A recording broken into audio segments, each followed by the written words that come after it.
Hello YouTube, and welcome back to Planet Coaster. Today, we're going to continue working on this front entrance, and I'll be honest, as this video goes on, I'm quite happy with how this turns out.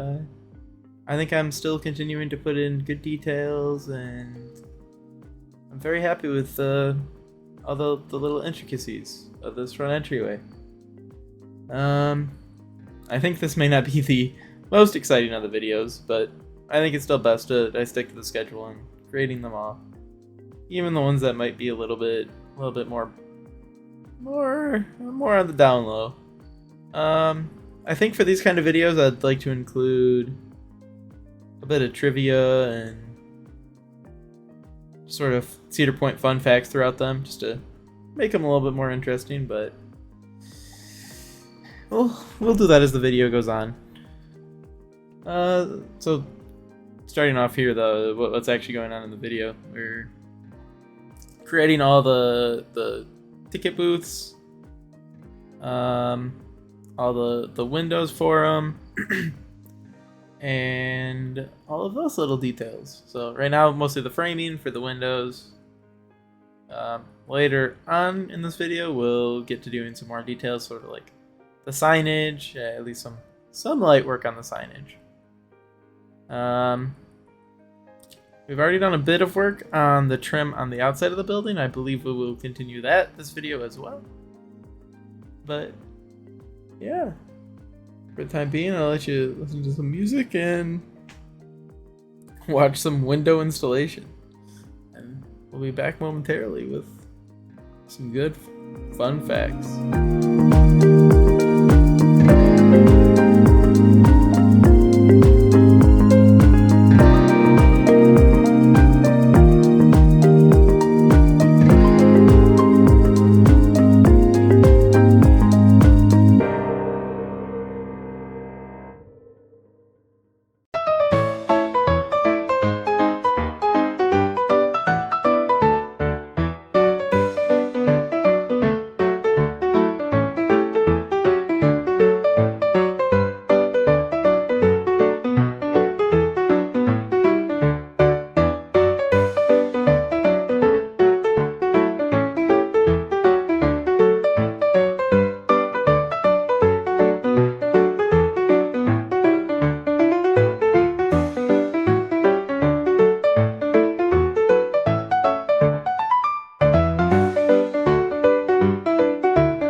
Alright, so as we've just seen, still getting used to all the new objects in Planet Coaster 2, although I can't say I ever was too great at my knowledge of the catalog in Planet Coaster 1.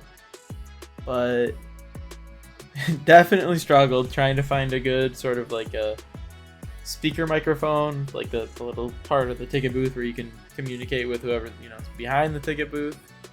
As we can see, still haven't quite figured it out. I think I do end up keeping it as this light switch, if I recall, but I believe scalability changes at some point with a lot of items passes. That dates this video a little bit, but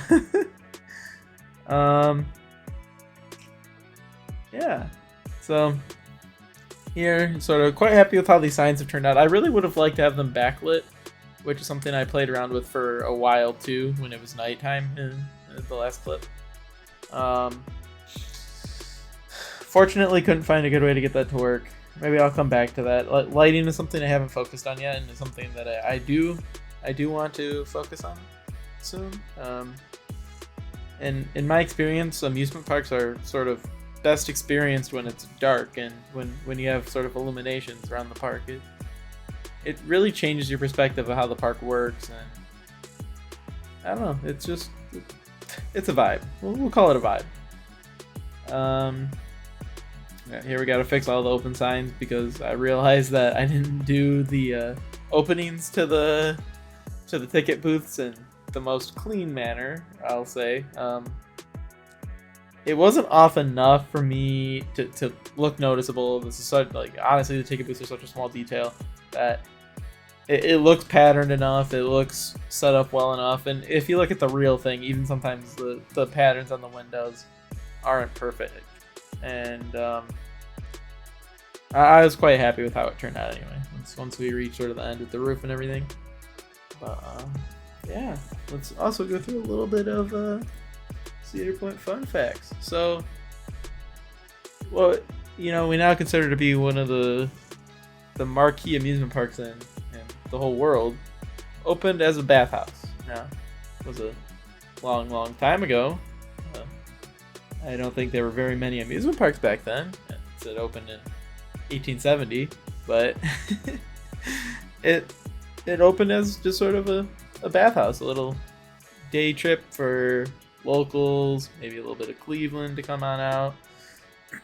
wasn't really starting off as too much. Someone just saw an opportunity and they took it. It actually, I believe, before it was a bathhouse, I believe there were actually sort of military occupations on the point. But when the bathhouse initially opened, the only way to get to the point was via ferries. So you had to get ferried to it, kind of like a little defunct piece of Detroit and Ontario, or in Windsor history with Boblo Island. I actually don't know if that's how it's pronounced. Don't quote me on that one. But yeah, so some of the first amusement rides at the park were a water toboggan ride, which sort of dumped patrons into Lake Erie, which honestly I think Cedar Point should come back to. That'd be sick.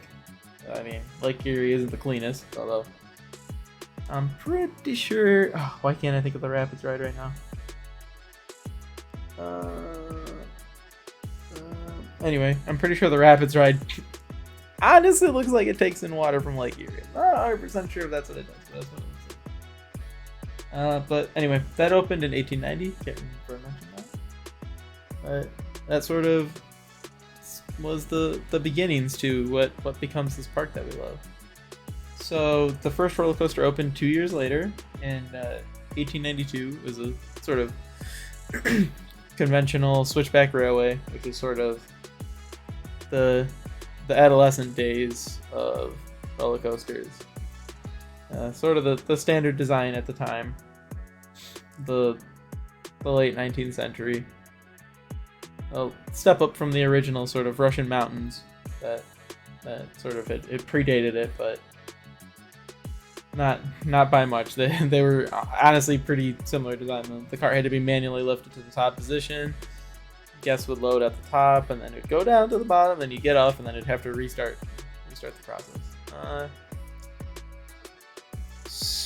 Oh man, I wish we had more. Girl, I wish we had cameras back then, so we could see what these look like.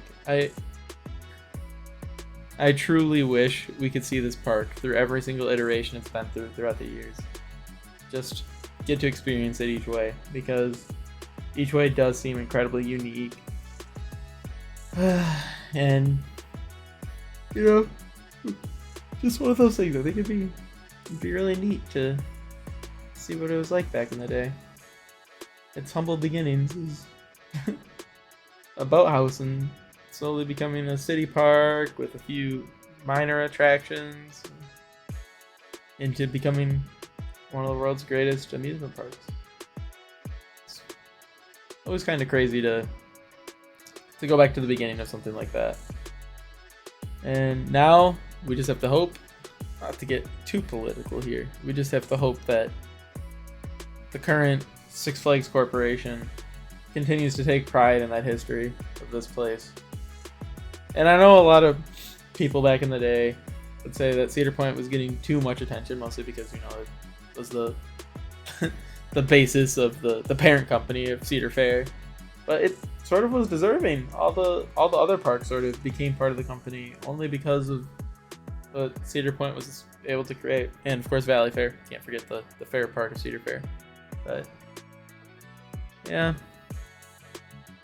we'll have to hope that they can continue up with this park. I'll be honest, this year's operations have not been the greatest. I don't want to solely blame Six Flags for that. I think running an amusement park is quite difficult. I think there's a lot more going into it than just complaining that Six Flags is ruining it. But I do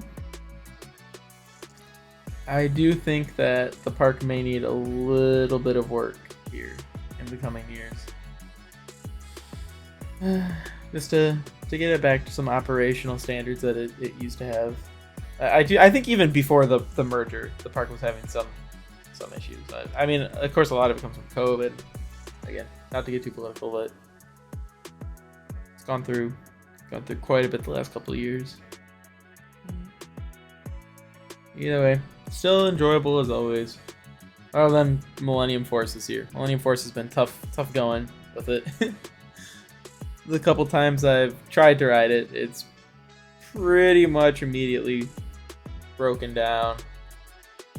And a little just on the whole operations thing and personal stories of traveling there this year. I got evac for the first time at Cedar Point on Maverick.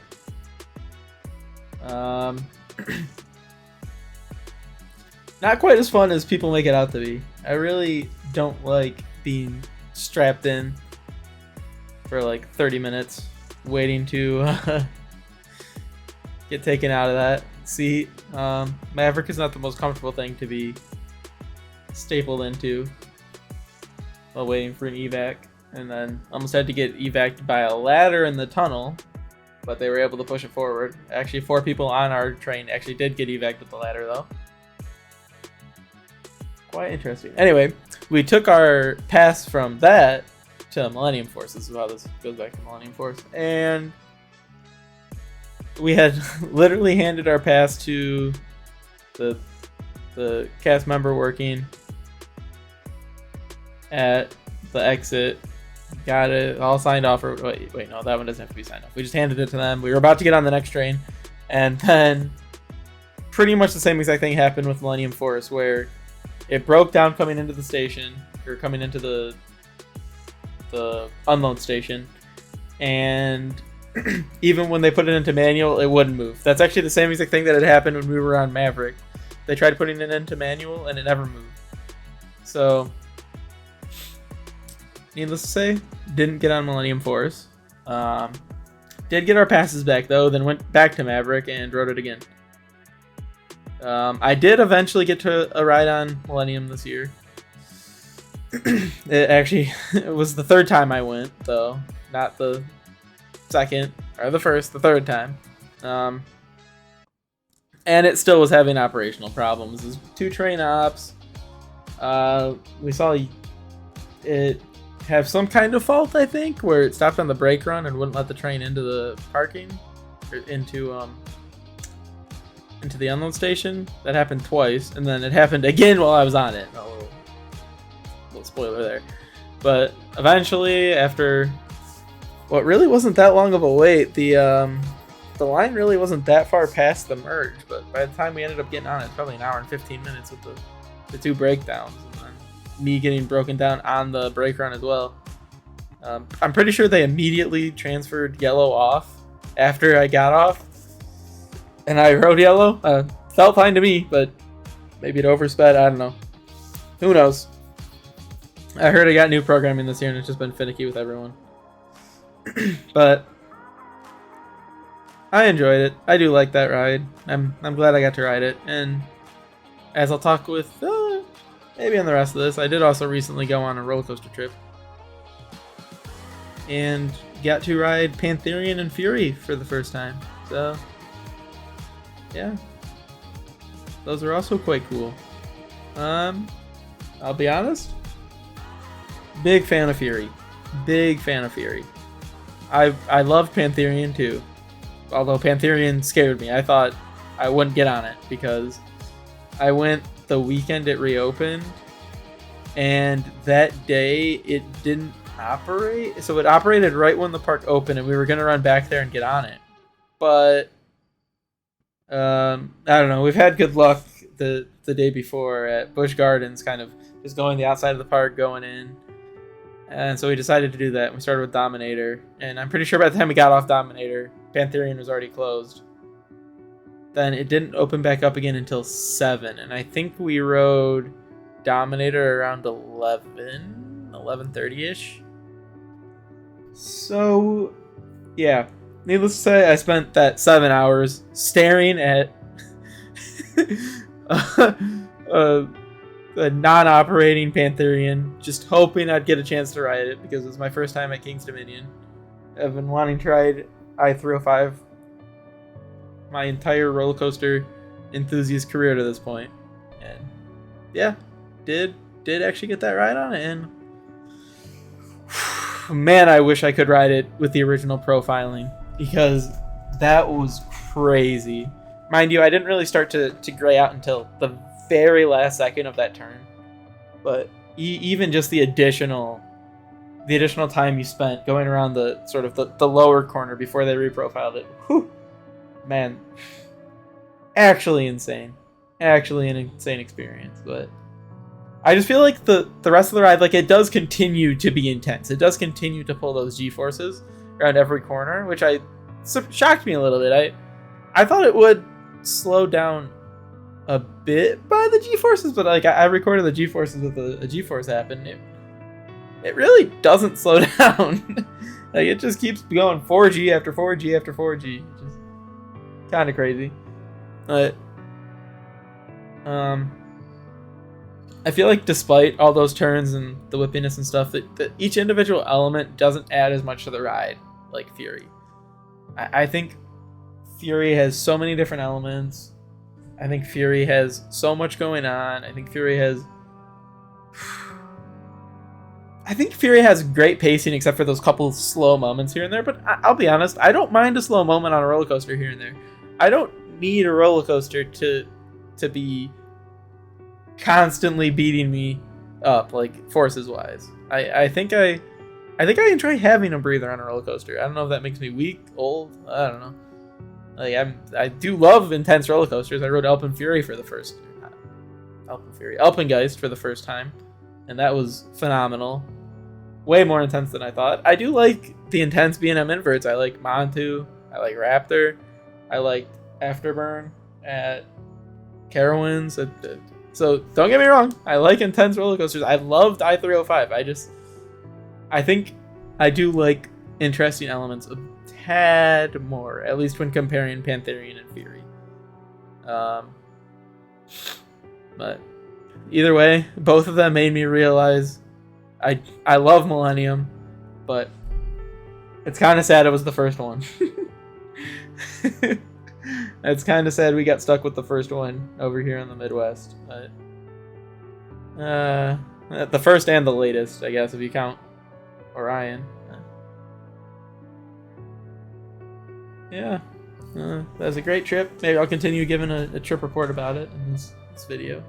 I have to get more of my thoughts together if I continue to do that, though.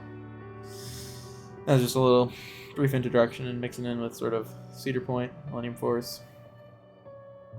Back to a little bit of the build. We got sort of more of the trim going on around. We got most of those little blocks. The color still isn't... I think the color is pretty accurate for what it is in real life. I think there might actually be 3 colors. It might be a tricolor pattern, but the color isn't set in stone yet. I think I'm still planning, even to this day. I haven't gone back and redid the colors, and I've finished most of the front. Oops, little spoiler, but yeah, I think for the time being, I'm gonna leave it like that, and then as I get more, because I still have a couple buildings that have that similar pattern on them. Thinking on it now, I should have just did it correctly from the beginning, because it's gonna be even more work if I add more buildings. So maybe I will fix it sooner rather than later. But yeah, we're just working on the roof, making it look at least semi-accurate from above. I'll have to add some of the white. It looks a little bit more like a white roof as compared to something else. Sort of like the gray, dark metallic roof that is found elsewhere. Yeah. Pretty excited for how this is turning out. Can't wait to show you more where it's at currently. I think seeing this front come together has just been super sort of a rewarding for me, and it's like I've been getting a good sort of internal payoff from seeing each step get completed, and it's something that I'm glad I can sort of, it's been giving me more motivation to continue to do this project, even though lately, like I said, been a little busy. Roller coaster trip, another friend trip, work, you know, always a lot going on, but it's been a great time. I've really been enjoying working on this. And I guess if you guys want sort of a more detailed trip report from that trip, let me know. I guess I'll give a quick brief overview of what the roller coaster trip was. Day 1, Six Flags America in Maryland. Day 2, Busch Gardens Williamsburg in Virginia. Day 3, King's Dominion in Virginia. Day 4 was Carowinds, and day 5 was Dollywood. Something like 1,100 miles. Did a rental car. We flew into Baltimore, rented a car, and drove to, well, ended in Nashville. We did it in 6 days. We flew in and went straight to Six Flags America. Then we did a park a day until the Dollywood. Then we stayed in Nashville and flew out of Nashville. Early in the morning, we flew out of Nashville. So bookended the trip with early starts, and it was kind of fulfilling. Sometimes I get too much in a rhythm of waking up a little bit later. I work a job with pretty flexible hours, so if they need me up early, I get up early. If they don't need me up early, I get up whenever I want. And saying that, my limit's sort of like 8 a.m. I'm sort of forcing myself to get up by 8. But in general, sometimes I feel like if I get up earlier, you just feel like the day's longer. You feel like you get more done. Maybe if I got up earlier, I'd be able to get more done here. That's not here nor there. That's just me ranting about random topics. Speaking about that, another thing I think I could rant about would be the Walt Disney World Railroad being closed again for numerous years after just opening. If that's a rant you'd like to see, maybe in like an offhand Disney style, I could do that. Honestly, I'm thinking about doing that. I'm pretty passionate about that stupid train. Man, and it's so sad to know it's going to be closed for another who knows when, until Villain's Land is done probably. And I know it's still open in shuttle mode going from Main Street to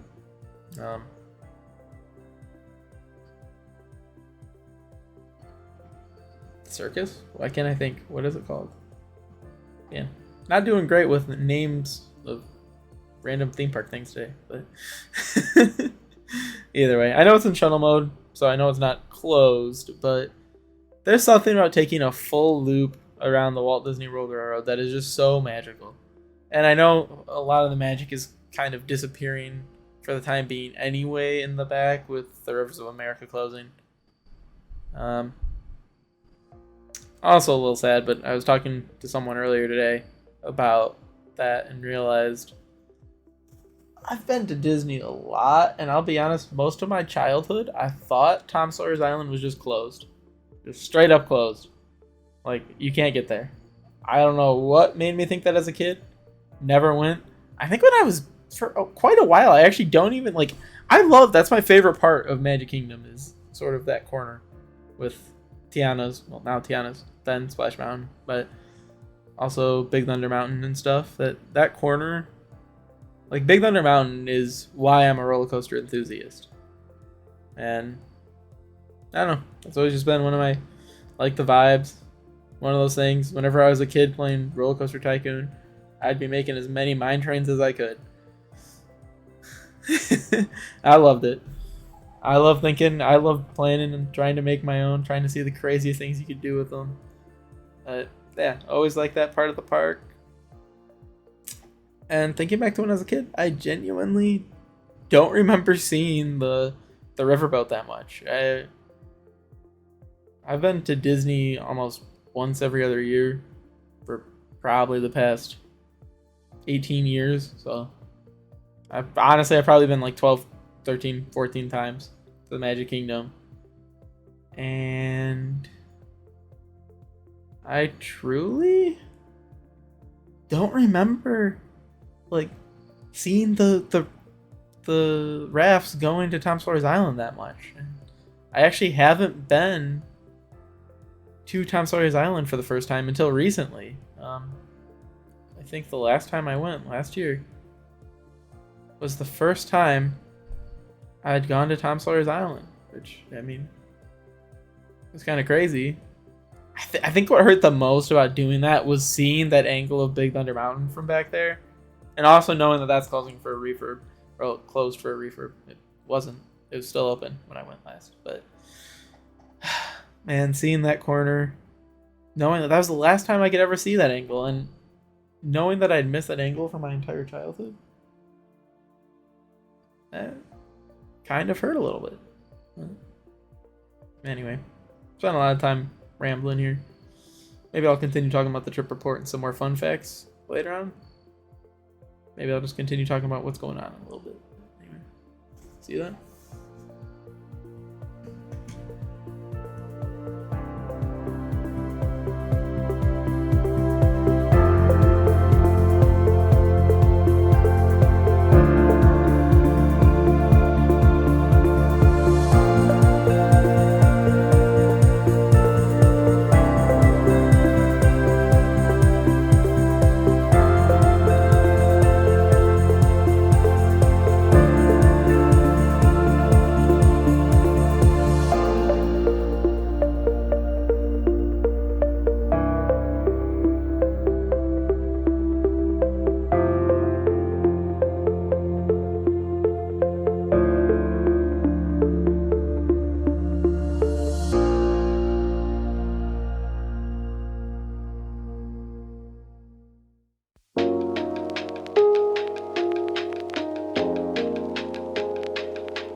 Yep, so we've made good progress out here on the front ticket booth and sort of this front entryway to the park, this front plaza.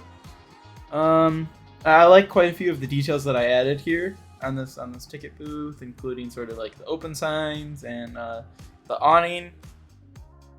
Well, I guess those awning bars that are sort of on the outside that would be right above you while you're sort of buying your tickets. Yeah, and I like that ring. I know I made that ring, I think, in the last video, but that goes around that entryway, and it's interesting, and it's a small detail that I've never really noticed, but there's sort of multiple rings as you come out from the center of the plaza. There's this current ring that we currently have that goes sort of around up to the front, like the actual ticket booths. Or not the ticket booth, so where they scan your tickets to enter the park, the actual park entrance. And then it goes all the way out and around, and it goes out sort of, I guess, in cases, the ticketing and sort of the restrooms and season pass sales on the other side. But then there's two more. There's one sort of that between the first ring and the second ring has security, and then there's another one just further out, sort of with some of the Snoopy topiaries and stuff. But still, it's very nice. So here we're working on creating that center area where the Cedar Point sign is. In the next video, we'll get more into creating the Cedar Point sign itself.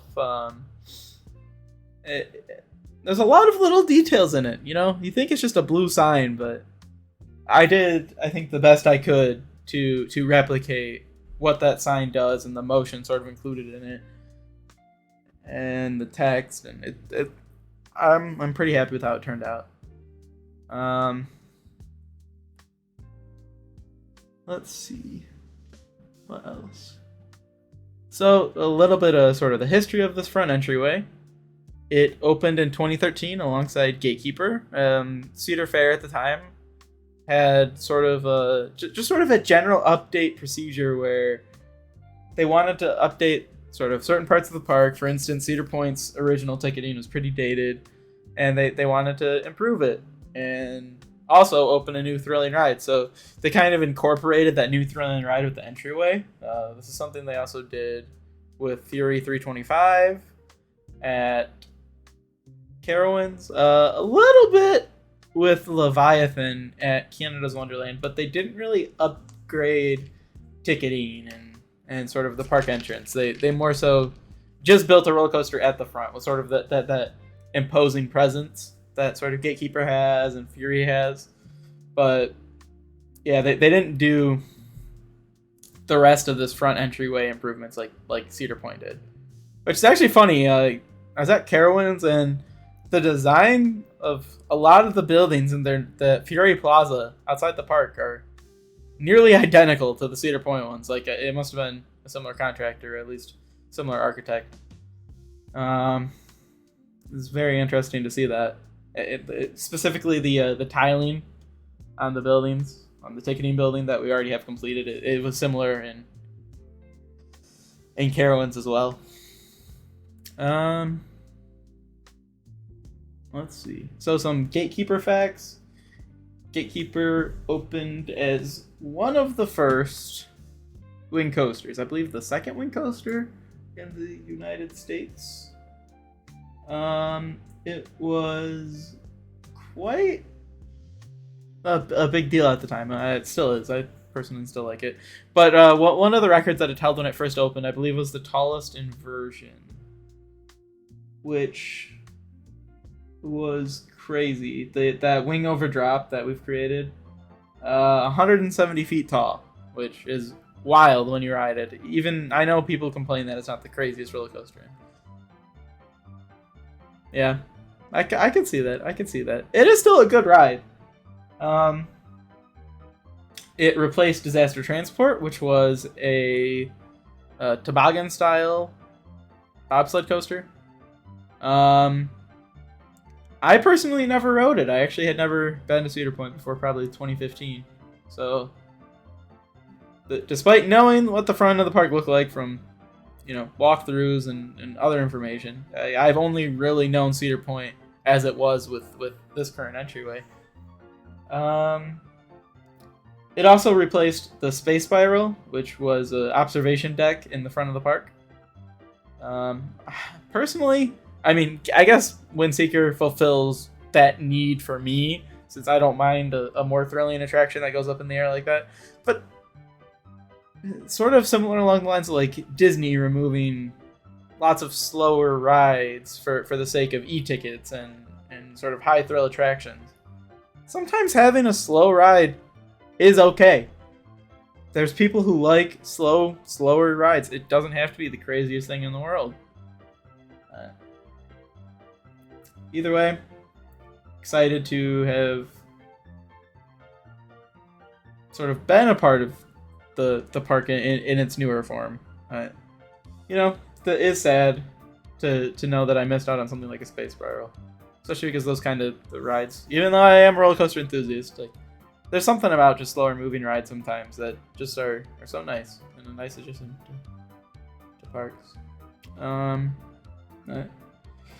I think in the next video we'll go through a little bit more details on Gatekeeper, sort of some of its construction and design, as well as just more details on the changes to the front of the park as it had opened.